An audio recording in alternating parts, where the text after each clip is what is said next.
Hello മക്കളെ, നമ്മളെ Christmas പരീക്ഷ വരാൻ പോകണം അല്ലേ? ക്രിസ്മസ് പരീക്ഷയിൽ നമ്മൾ ഫിസിക്സിൻ്റെ ഏത് പാഠം ഏതുവരെ പഠിക്കണം, അല്ലെങ്കിൽ ഏതൊക്കെ ചാപ്റ്റർ നമ്മൾ പഠിക്കേണ്ട എന്നുള്ളൊരു വിവരം നിങ്ങളിലേക്ക് എത്തിക്കാനാണ് ഞാനിപ്പോൾ വന്നിരിക്കുന്നത്. നിങ്ങൾക്കറിയാം, നമ്മളെ ഓണപ്പരീക്ഷയ്ക്ക് ഇലക്ട്രോ മാഗ്നറ്റിക് ഇൻഡക്ഷൻ അല്ലെങ്കിൽ വൈദ്യുത കാന്തിക പ്രേരണം എന്ന് പറഞ്ഞ ചാപ്റ്ററിലെ AC/DC ഗ്രാഫ് വരെയായിരുന്നു വന്നത്. എന്നാൽ നമ്മൾ ക്രിസ്മസ് പരീക്ഷയ്ക്ക് ഏത് വരെയാണ് വരിക എന്ന് ചോദിച്ചു കഴിഞ്ഞാൽ അത് പറയുന്നതിന് മുമ്പേ ആരെങ്കിലും നമ്മുടെ ചാനൽ ഇതുവരെ സബ്സ്ക്രൈബ് ചെയ്യാത്തുണ്ടെങ്കിൽ പെട്ടെന്ന് തന്നെ എന്ത് ചെയ്യുക, ഒന്ന് സബ്സ്ക്രൈബ് ചെയ്യുക കേട്ടോ. അതായത് നമ്മളെ ക്രിസ്മസ് പരീക്ഷ എന്ന് പറഞ്ഞാൽ നമ്മളെ ഡിസംബർ 12 മുതൽ 19 വരെയാണ് നടക്കാൻ പോകുന്നത്. ഇതെവിടെ നമുക്ക് ഈ വിവരം കിട്ടുന്നത്? വിദ്യാഭ്യാസ കലണ്ടർ എന്നാണ്.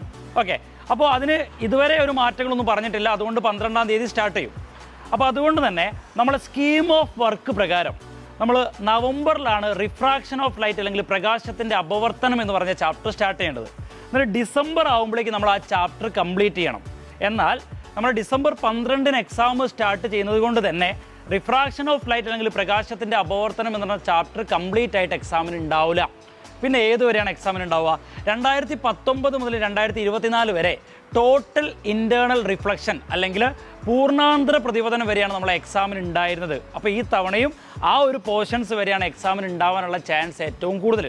ഇനി 12-ാം തീയതി സ്റ്റാർട്ട് ചെയ്യുന്നതുകൊണ്ട് ചിലപ്പം കുറച്ചും കൂടി അധികം ചോദിച്ചാലായി ചാൻസ് വളരെ കുറവാണ്. നമ്മൾ കുറച്ചുകൂടി അധികം എന്ത് ചെയ്യണം, പഠിച്ചു വെക്കണം.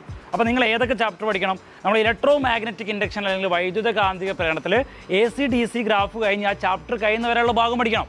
അതേപോലെ റിഫ്ലക്ഷൻ ഓഫ് ലൈറ്റ് പ്രകാശത്തിൻ്റെ പ്രതിപതനം എന്ന് പറഞ്ഞ ചാപ്റ്റർ കംപ്ലീറ്റ് ആയിട്ട് പഠിക്കണം.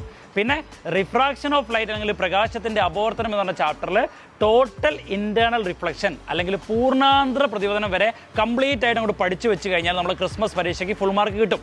ഇനി ഇത് പഠിക്കാൻ വേണ്ടി നിങ്ങൾ എവിടെയും പോകേണ്ട ആവശ്യമില്ല. ഇപ്പോൾ ഓൾറെഡി നമ്മൾ റിഫ്ലക്ഷൻ ഓഫ് ലൈറ്റ് അല്ലെങ്കിൽ പ്രകാശത്തിൻ്റെ പ്രതിപതനം എന്ന് പറഞ്ഞ ചാപ്റ്റർ കംപ്ലീറ്റ് ആയിട്ട് നമ്മൾ എന്ത് ചെയ്യുന്നുണ്ട്, ലൈവ് ക്ലാസ്സുകൾ വരാൻ തുടങ്ങിയിട്ടുണ്ട്.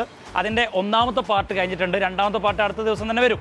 ഇങ്ങനെ ഓരോ സബ്ജക്റ്റും കറക്റ്റായിട്ട് നമ്മൾ എന്ത് ചെയ്യുന്നുണ്ട്, നമ്മുടെ ചാനൽ അപ്ഡേറ്റ് ചെയ്യുന്നുണ്ട്. അപ്പോൾ മക്കൾ എന്ത് ചെയ്യുക, മറക്കാതെ നമ്മുടെ ക്ലാസ്സുകൾ കാണുക, ഫുൾ മാർക്ക് നേടുക, ഫുൾ A+ വാങ്ങുക. And by.